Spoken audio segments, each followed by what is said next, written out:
Those of you who did not meet Rene Redwood on Sunday, let me share with you a little bit about her incredible resume. As the CEO of Redwood Enterprises, she directs initiatives resulting in judicial, legislative, commercial, and political wins for public and private sector organizations. Rene is honored by the Smithsonian as a Freedom Sister for continuing the legacy of African American women, for courageous, spirited trailblazing that has helped to shape our country, and she received a Woman-Owned Business Servant Leadership Award. We're honored to have Rene as a very valuable member of the Women in Technology International Advisory Board. Rene will be joined on stage with Karen Cone. Karen is the former Microsoft General Manager of Worldwide Financial Services Sector, CEO and Board Director of the advisory research firm Tower Group. She also worked with Gartner and IBM. Karen, that's darn impressive. She currently serves on the advisory board of MotoBrain, Alloy, and StockSmart. I want to be you, Karen. And is a partner for the Sibylla Masters Fund, a venture capital fund focused on women founders in technology. Her global business acumen and multicultural intelligence is gleaned from working in the Americas, EMEA, and Asia. She has lived in the UK, Germany, Russia, France, Hong Kong, Taiwan, Japan, and the US. Married for 44 years. 3 sons with all that travel? Good God.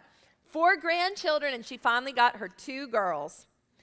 Ms. Cone is published in trade and industry journals as a Gartner analyst, active with the National Association of Corporate Directors and the 2020 Women on Boards campaign, and the Athena Alliance, which focuses on gender parity in the boardroom. 2 rock stars.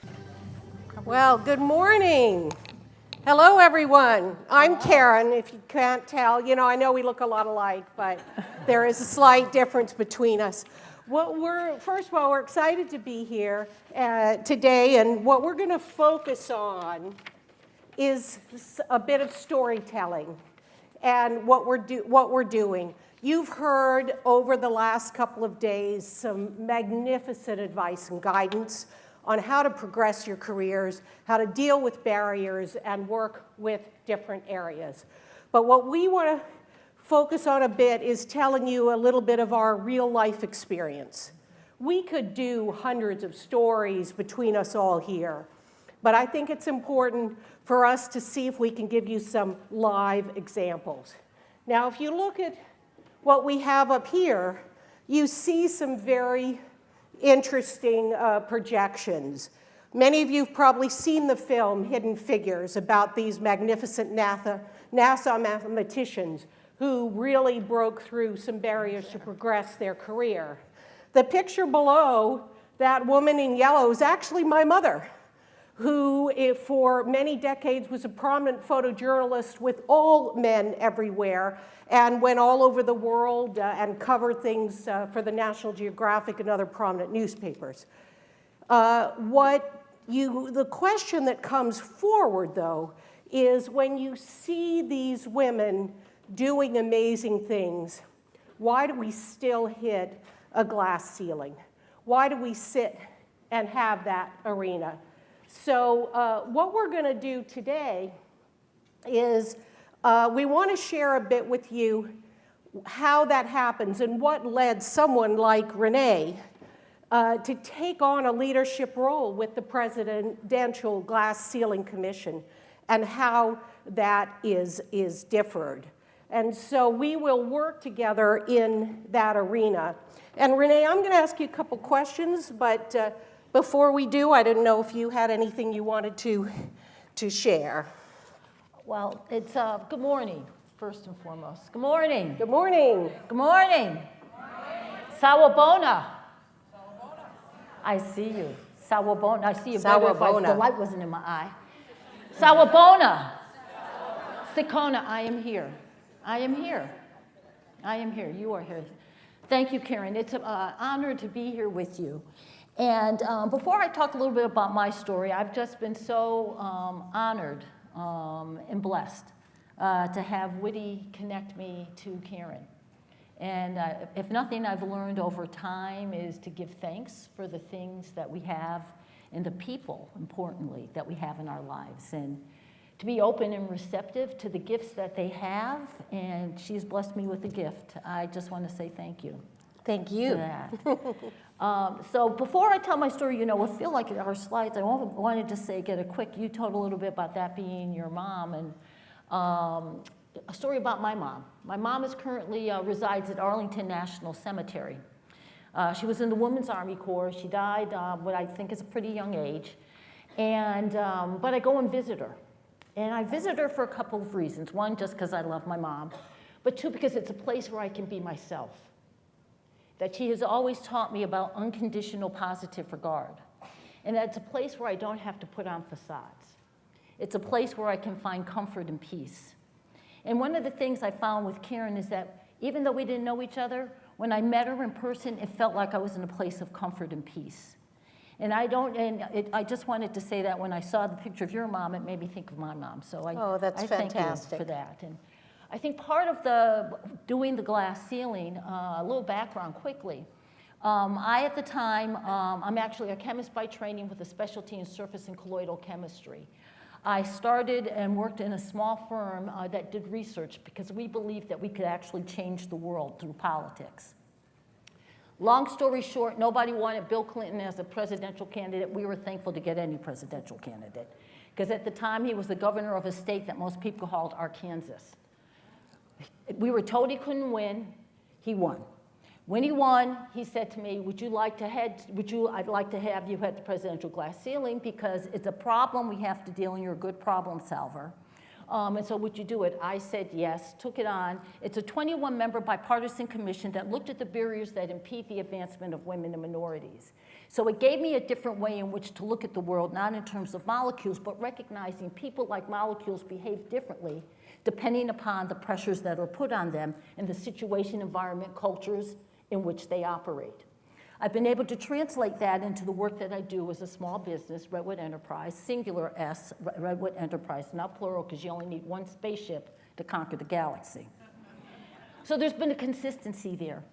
I want to be able to say also, too, on glass ceiling, I didn't want to do a lot of data, and that while we have made progress, we still have a very long way to go. And we didn't want this conversation to be about data. We really wanted to be able to tell our stories, the narratives of who we are. I got to meet Karen. Karen, you want to say something?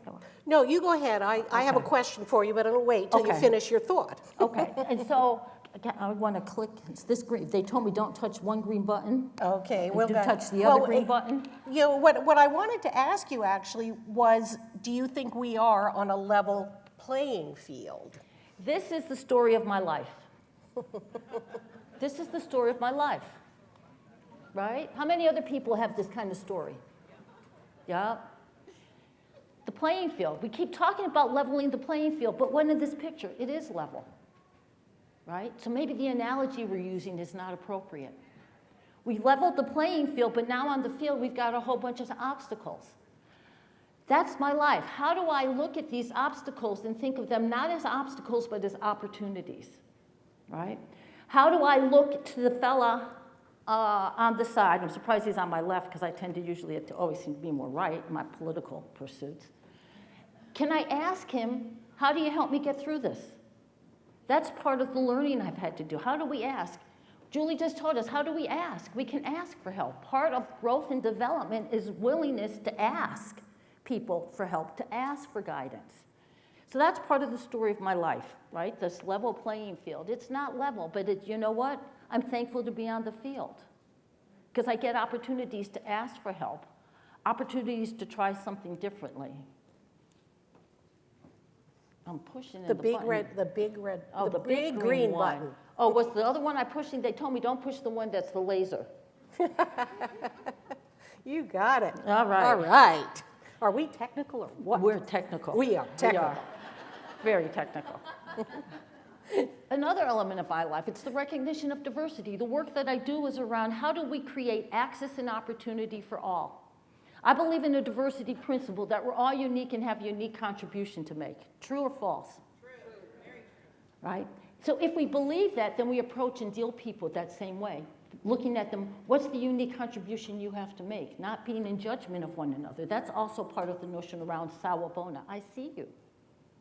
What is it that you can contribute? And that it's much more. Quick lesson. I used to have here, the pictures you saw of me the other day, I actually changed it yesterday because everyone kept saying, what happened to your hair? It fell off. But one of the things I kept talking about, diversity is more than skin deep. In the work I do, I say we need to see people for the fullness of who they are, not just their physical expression. And yet I was challenged with my own physical expression when I lost my hair.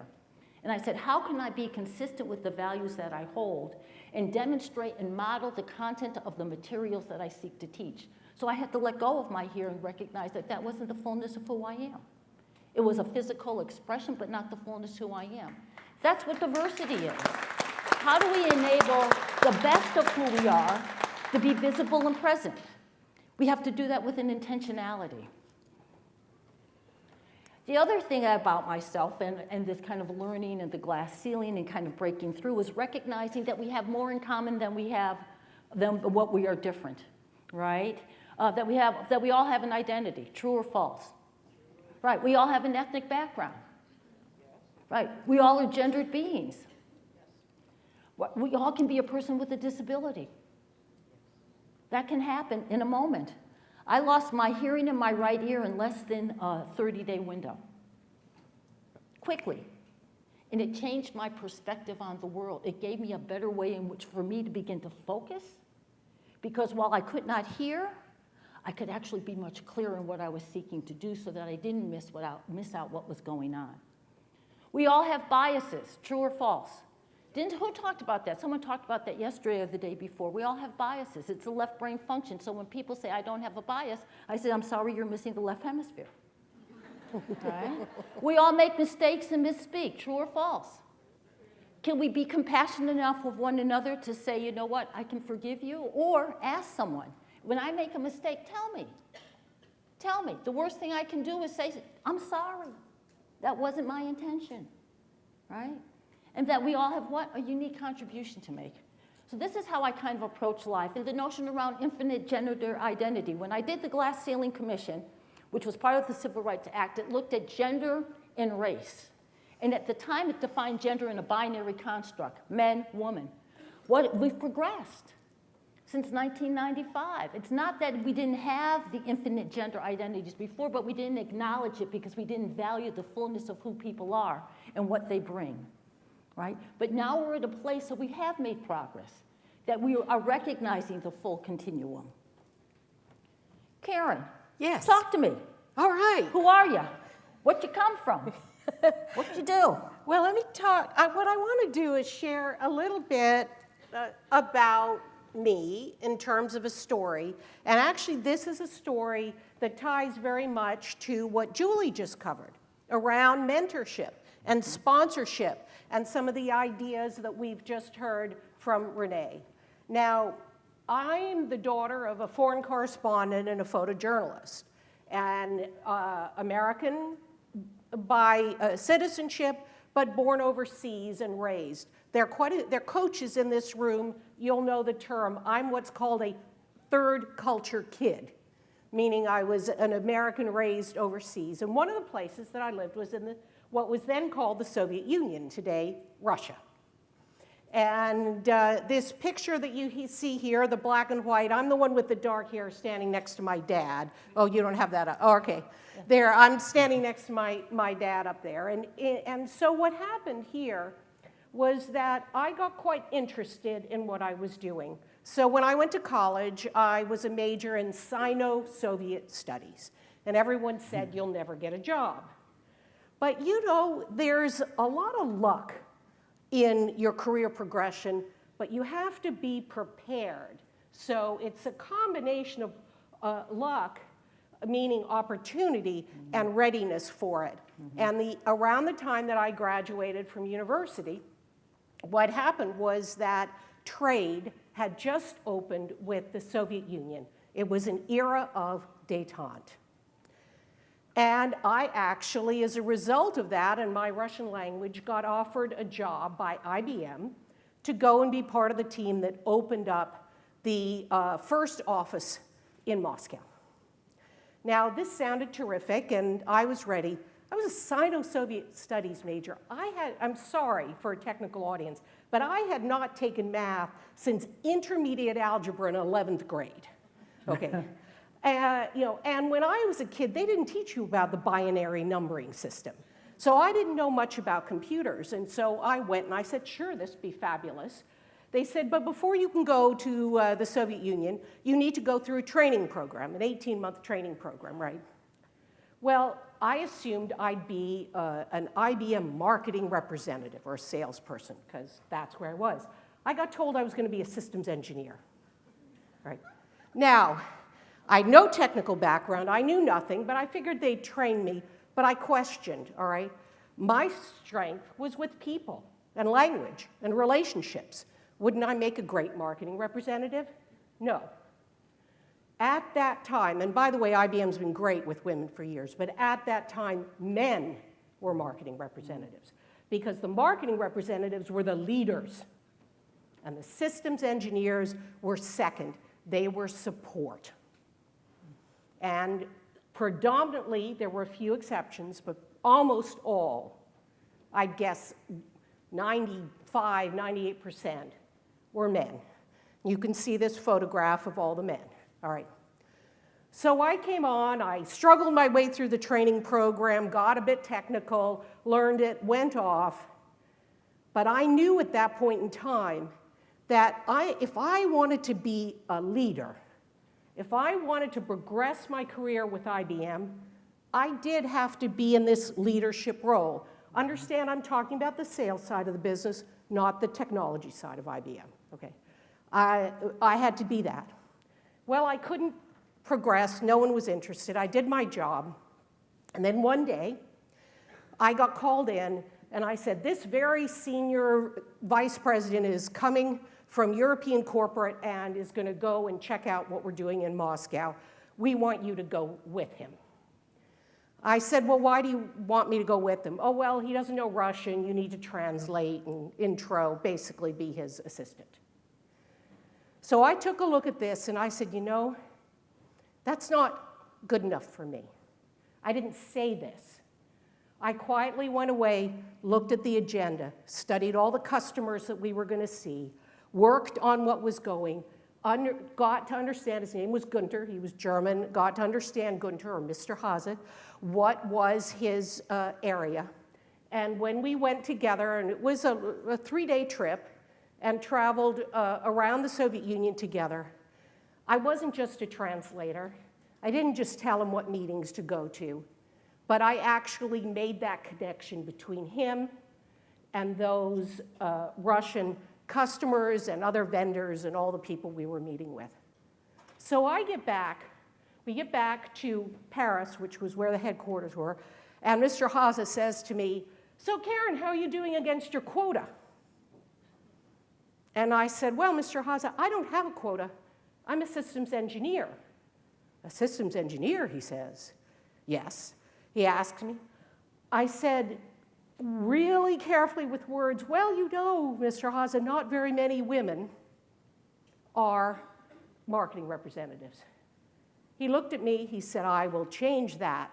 He picked up the phone, and with one phone call, I was a marketing representative, and that did give me significant leadership opportunities at what IBM was like many years ago. It's changed. Thank you. The point I want to make is that he did become a sponsor of me. He was not an ongoing mentor. But when we go up to look for sponsorship, it's not just asking, it's demonstrating that value. And I'm going to add one more quick story to that.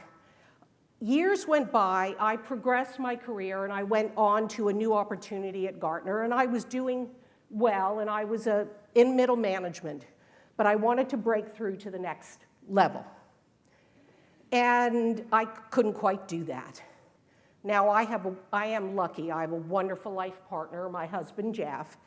And Jeff said to me, Karen, you've made a lot of progress in how you present yourself, but you still think that the value you deliver speaks for yourself. Why don't you've got to share your accomplishments. You can't just assume that people will know what you're doing is good or great.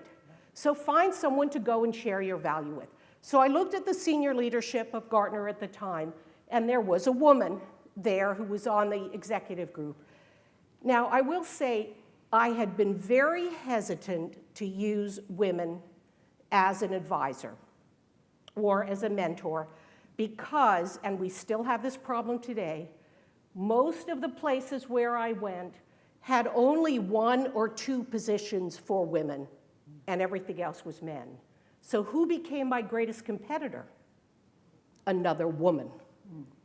So instead of just asking women for help, they were the competition. I decided that was wrong. I needed to change it. I went to this woman, but before I went, I remembered my value lesson.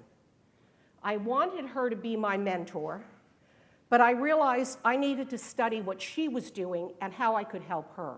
So I went to her with a proposal of something she could do for the business she was leading, tried to add value, and in the process of adding value, that led to the mentor discussion and the mentorship discussion.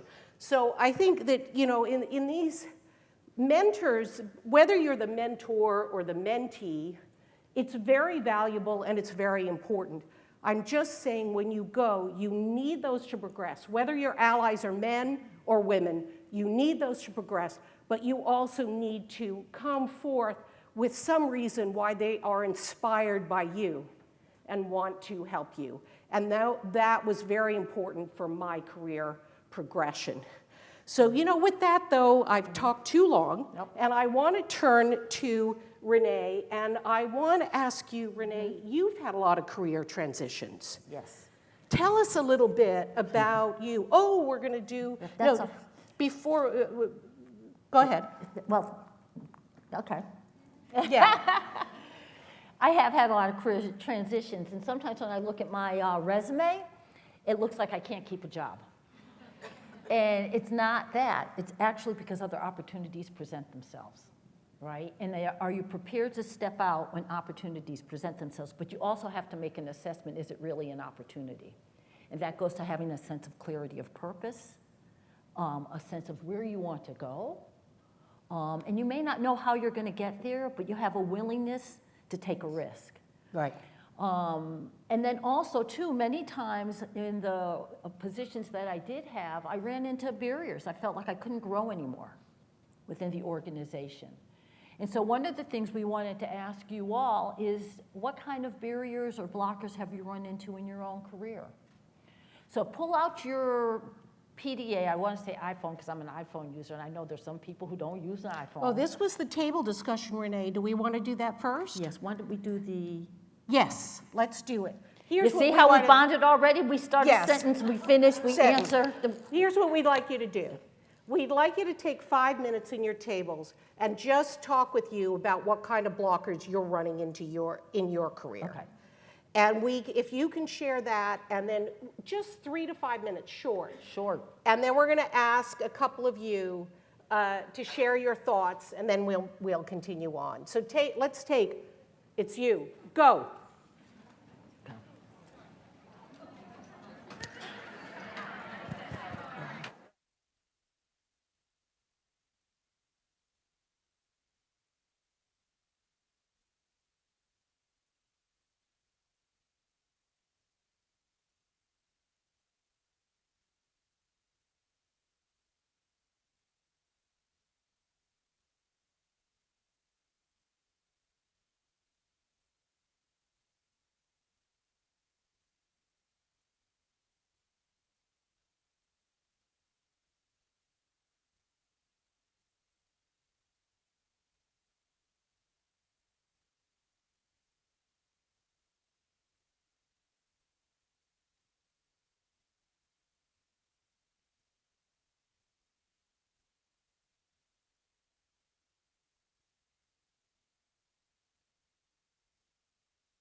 Oh, they do have microphones.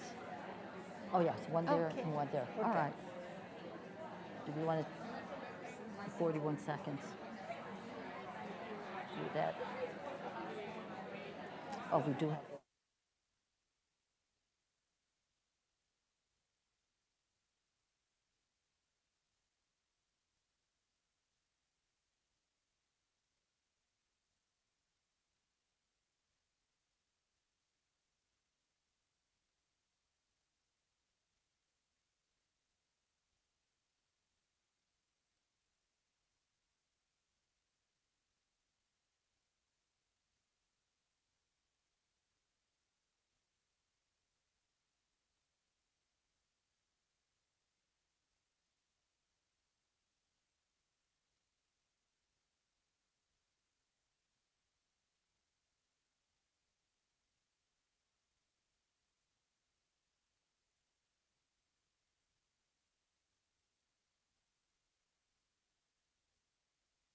Well, if you Why don't- stand up there. I was going to say, since you gave me instructions, you should probably just finish since you gave me instructions. All right.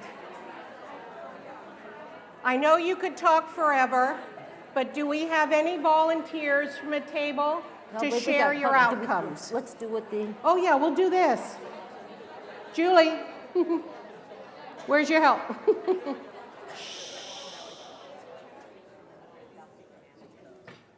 Okay.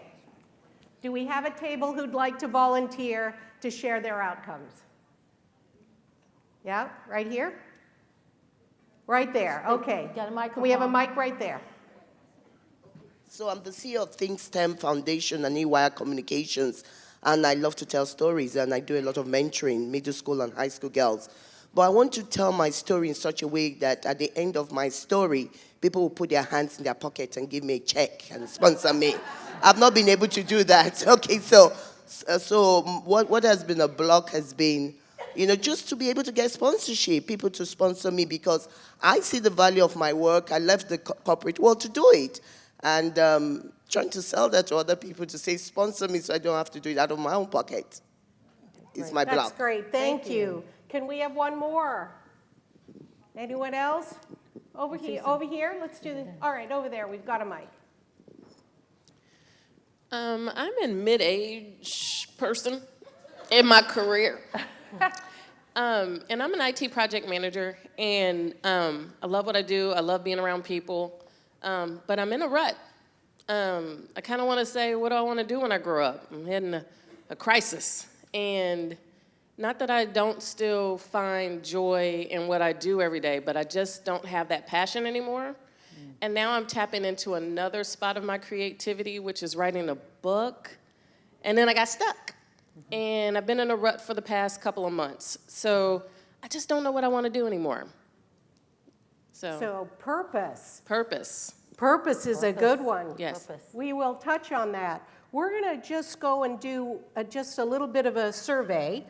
Renee, do you want to share? Folks, look up there. If you have your PDA, you can either go to your web browser or you can text in of 22333 if you're text, right? And then type in R Redwood 041. Okay? And once that pops up, identify what barrier you have in your career. Just 2 or 3 words at the most. 1 word is preferable. The questions aren't showing. The barrier, that's it, that's the question. The responses aren't coming up, it's open-ended. If we can get it to stick up, yeah. Do you see the questions? So what barriers interfered with your career? People able to put that into their text? 22333. 22333, yeah, 22333. Okay. Time for strategizing, thinking, overwhelmed with daily tasks, purpose. Experience. Is it a question of lack of experience or too much experience? Right? Myself, yeah, confidence. Growth track. Opportunity to be given a chance to expand skills. Sometimes you have to just take it for yourself. Don't wait for someone to give it to you. The boys' club. Oh, you must have looked at my slide. Yeah. Boss threatened by me. Wow. Myself. We had a couple of myselfs and confidence. Male dominated. You know, when we start to think about taking down glass ceilings, maybe the challenge is that we take out wall 1, weakens it. Wall 2 takes it down. That means we're dealing with structures and systems. Maybe it's not about getting up there, it's about taking it down and bringing the ceiling to us. Gaining confidence, insecure leaders. Moving from sales to strategy. How did I go from chemistry to dealing with people processes as opposed to chemicals and molecules? What are the similarities, right? No pipeline for new sales of our product. Maybe you need to look at another product, right? Or go elsewhere and where there may be a pipeline. Are you answering some of these too? No. They look like some of my answers, but they're great answers. Small Look group, at no that. place to grow. Okay, confidence. Is it me? Is it me? That's a good one. That's a good one. That's Is a it good me? one. Is it me? Yeah, they're all good, but Yeah. Great. The poll is full. We're no longer accepting responses. Okay. Yeah. How many people had myself or confidence? Yeah. What do you say about that? well, I think it's critical, confidence, and where we go. But you know what I'd like to pick up on before, I want to talk about confidence, but I'd love, Renee, to hear a bit more from you on the topic that was brought up here, which was both purpose. And maybe you could share a bit about that, and then I'll pick up on the confidence. How about that? You know, part of this, again, is the notion of what is your purpose. Having clarity of your purpose.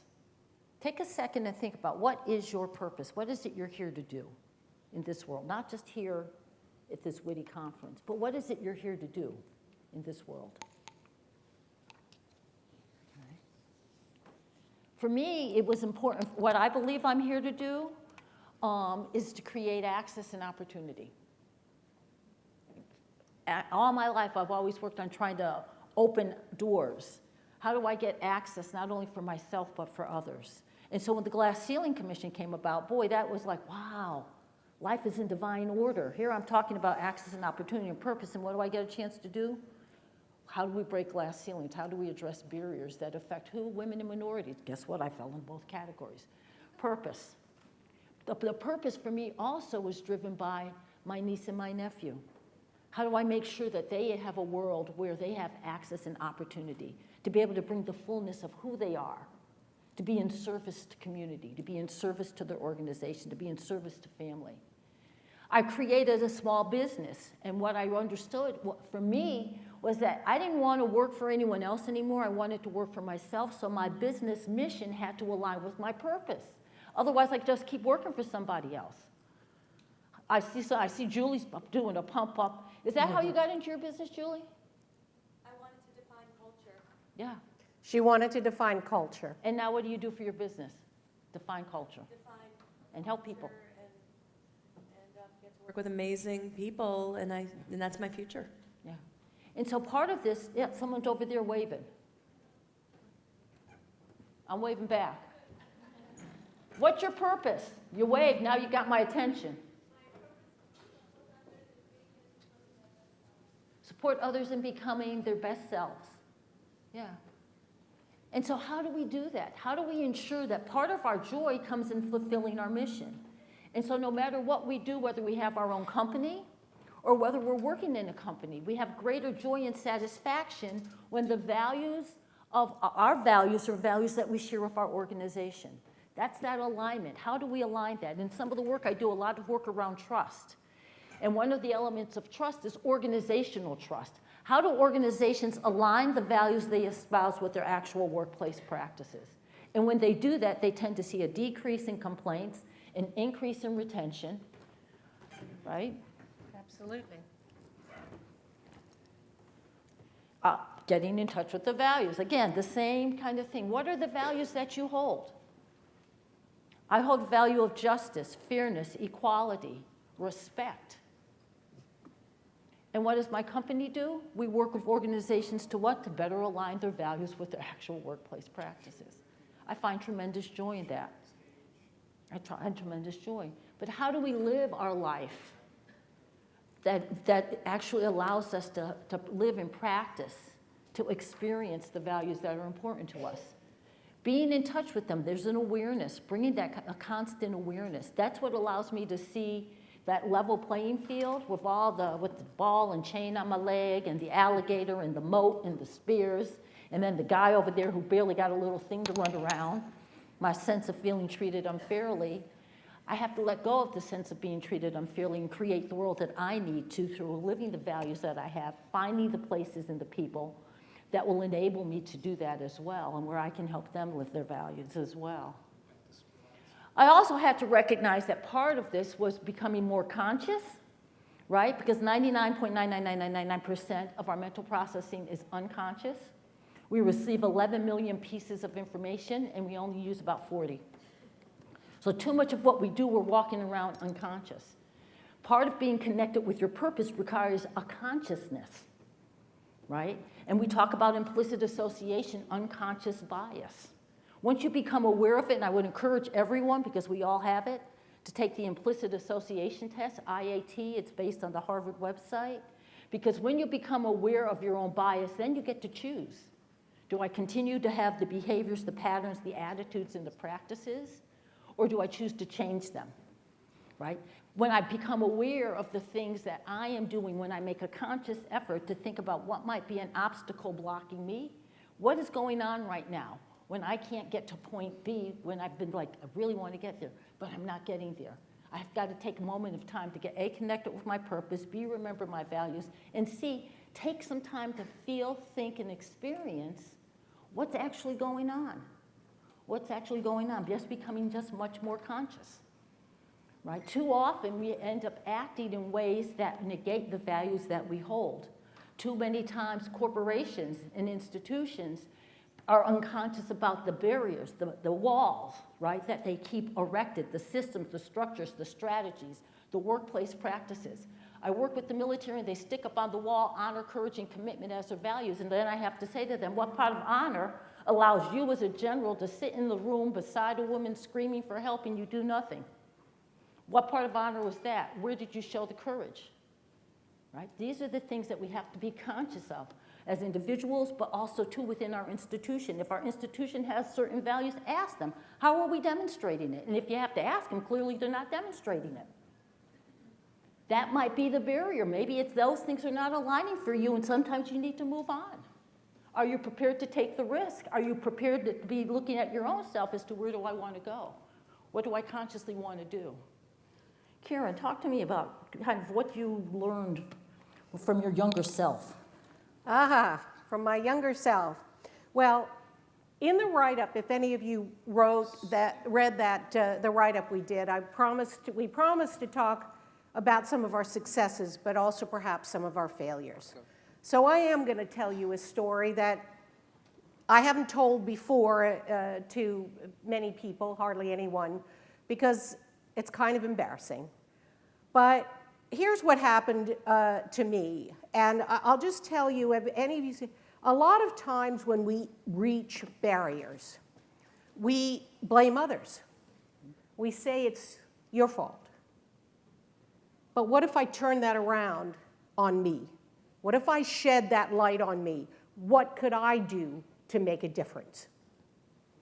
I had reached a point in my career where I was hitting the glass ceiling, big time. Interestingly, exactly the same year that Rene had just gone public about the work they were going to do on the glass ceiling report. At that time, I had been several years at the level right below executive, senior manager, right below. Next step, executive ranks. And I saw all these people, men, that I worked with who had progressed, often, frankly, due to a lot of heavy lifting and work that I had done. Mm-hmm. And I couldn't figure out why I wasn't moving like them and why they were progressing and I wasn't. I got an opportunity My longtime manager, senior director, had moved on to another opportunity, and a woman had come on to take over as the manager. Or I should say, at this point, it was an executive level, an executive director. Right? So sadly, after only 6 weeks, this woman moved on. That's a whole nother story. But anyway, she moved on. And I said, I'm going to seize the moment. And I went to her and I said, look, you're leaving. You have no agenda, nothing to lose. Please, would you give me some frank advice? Tell me honestly why I am not breaking through, despite the fact that I had a record as long as your arm of awards and great accomplishments. She said, okay, Karen, if you really want to know, I'll tell you. She said, you come across as a worker, not as a leader. Mm-hmm. I said, what do you mean? Mm-hmm. She says, you're always doing the heavy lifting. You're rushing through the halls in order to get something done. You're working, you're intense all the time.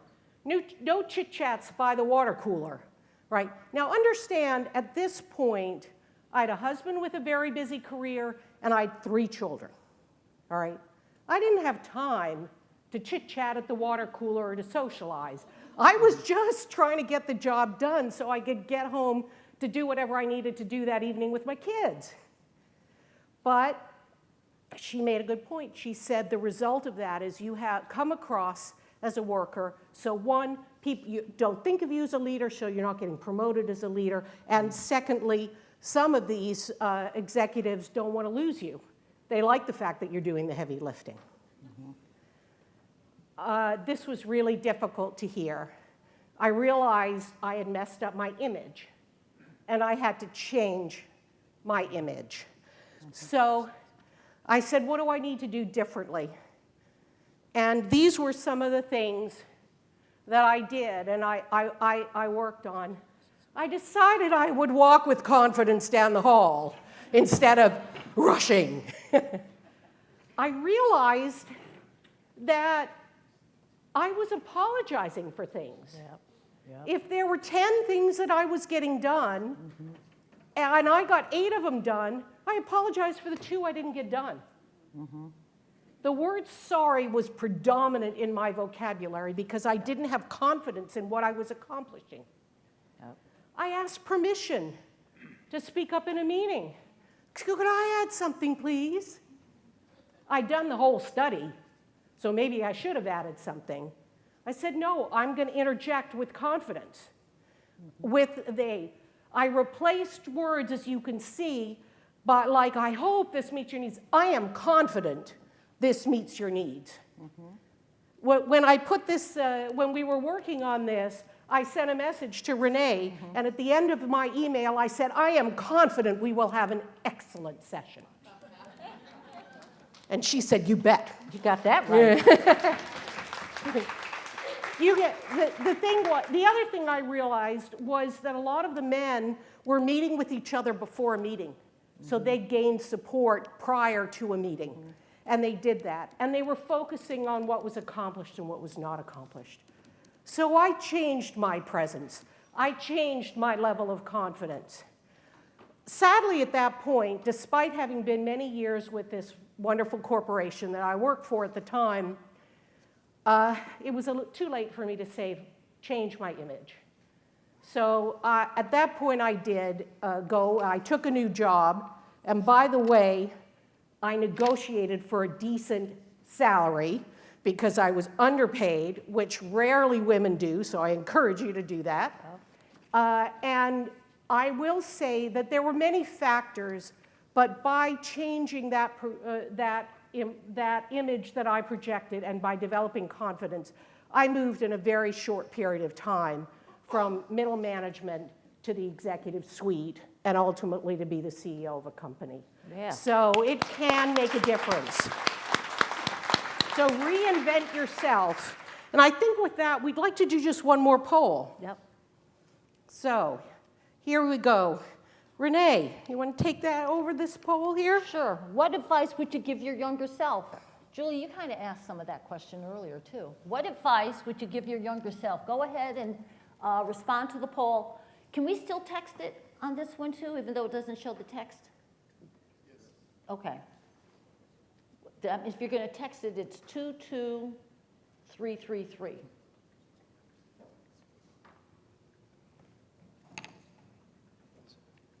And for this one, you can change the order.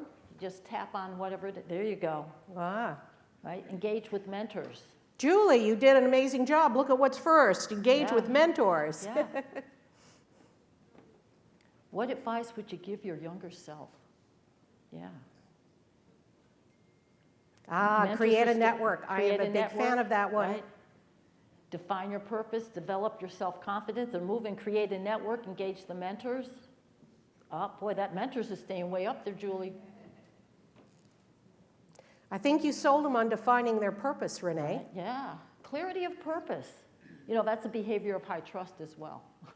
That exchange with key stakeholders is really key too. Yes. I yes, really yes, find yes. that. Yep. And support each other. Yep. Support each other as women. Yep. Yep. Great. Great. Well, look. Develop your self-confidence. Engage with mentors, create, okay.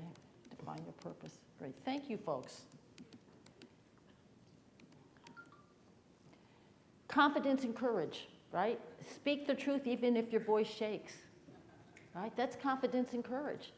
You know, the person who I did my our speed mentoring, our Volkswagen mentoring, what did you call that, the Volkswagen mentoring? Flash mentoring. Flash mentoring, okay, In with our Brent. Volkswagen cars. In our Volkswagen cars. You know, and I'll leave that. I was about to make a comment about American cars, but we'll leave that alone. Confidence and courage, right? No one's going to give you confidence, right? Some of that comes from just being very clear as to what your purpose is. You know, it's also the notion about what's the unique contribution I have to make. When I find myself in situations where I'm not quite sure, I always say, what's the unique contribution I can make here? What is it that I can bring to bear? What is it that I'm good at? And how do I actually bring that into the conversation? And being willing to take a risk. Courage. Courage. Are we willing to try something different? A body at rest will remain at rest until disturbed by an outside force. Right? A body at rest will remain at rest until disturbed by an outside force. I will stay in the place of either fear or angst until something prods me. Hopefully that prodding comes from within, but if it doesn't, I have to act. So hopefully somebody will say something to me. Or life will present a situation to me where now I have to act. I can't stay where I am. I can't stay stagnant. I work on the premise of the 4 cores. I'm building my confidence. It's what's known as the 4 cores of credibility. I do a lot of work with Franklin Covey, and I told you I do a lot of work around trust. Well, the first wave of trust is self-trust, and that goes to our 4 cores of credibility. Trust is the confidence born of character and competence, right? Character and competence. So what's our character? How are we having deep honesty and truthfulness, congruence, humility, and what? Courage, right? That's part of my integrity. Those are things you can't necessarily see, but I live, demonstrate, right? What's my intent? If I say something to offend you, that wasn't my intention. I apologize. I apologize. Competency. Oftentimes we talk about and we hear women say, oh, I don't have enough skill sets. I've got to be a little bit better. I've got to do a little bit more. Well, competence goes to the notion of our capabilities, and we talk about that in terms of task. What's my talent? What's my attitude? I tend to be a little, some fellows would say, well, she's kind of arrogant. I say it's just called cocky attitude. It's the attitude. It's part and parcel of who I am because I'm confident in my character. I know what my intent is. I always try to have good intent. Very rarely, if I have a bad thought in my head, I say, let the thought go. Well, that's not going to help the situation. Our attitudes, the skill sets that we have. We had a couple we heard yesterday from our inductees, how they talked about their skills, right? And the development of that, the knowledge that we have, lifelong learning. Not everything is in a book. Interchanging with one another, networking, mentoring, those are ways in which we develop and continue to develop knowledge. And our style, that's our personality. How do we present ourselves? How do we feel good about who we are? That's our style. And then the results. At the end of the day, you want to deliver results. It also comes to clarity of purpose. What does success look like for me? What does it smell like for me? What does it feel like for me? If I can't define it, how am I going to get there? Listen. This is the Chinese character for listen. It's fundamental. We heard two of the inductees yesterday talk about listening as some of the critical pieces of advice that they could give and things that they learned. Listen with our ears, right? Our eyes, our heart, right? And our attention. Sawabona. I see you. Sikona, I am here. Attention, right? Karen, how about you? Talk about your courage, your character, your confidence. Well, you know what I wanted to share a bit was about a little bit about balance, and as you said, and how you deal with this. One of the challenges I think we all have is realizing that we want to be successful and make a contribution. At the same time, we may have families, could be children, elder parents, siblings who have a need. We have that balance. And one of the things that I realized was I couldn't necessarily go full steam ahead all the time. There are periods of our lives where perhaps we need to prioritize the personal side, and other periods of time where we can prioritize the professional side, and that needs to be a balance. Well, there was a period of time when my husband's career was very intense, and we had children, and I said, you know what, maybe I can't travel as much, or I can't stay as late in the office. So as you can see here, I allowed my career to just level off a bit, just progress, not flat, but progress slowly, right? And then after a while, it came a time where if you have a partner or someone who can support you, where my husband said, I'm sick and tired of being on the fast track, why don't you take a turn? And I said, okay. And I started to get more intense and take off. But there was a big lesson I learned from that. The big lesson was the fact that in the period of time, those years, where I had gone slower, I hadn't really gone slower. While I might have gone slower in terms of the checkpoints in my career, intellectually, I was learning from others. I was gaining skills. I was getting better at what I was doing. I was getting more confident. So when I was really reaching a point where it was my turn to let loose, I went from 5 years from a basically lower mid-level position to an executive office in a very short period of time. Why? Because the years that I'd slowed down. So I'd just like to encourage you to say, you're not always going to be able to go full steam ahead. You're going to have to prioritize different things at different times. But I hope you have the experience that I have. When you go slower in your career, it doesn't mean you're going slower in everything else you're doing, and you can capitalize that and benefit from that. I don't know, Renee, if you want to add anything to that. That really goes to the development of the whole self, recognizing the fullness of who we are, the comprehensive person.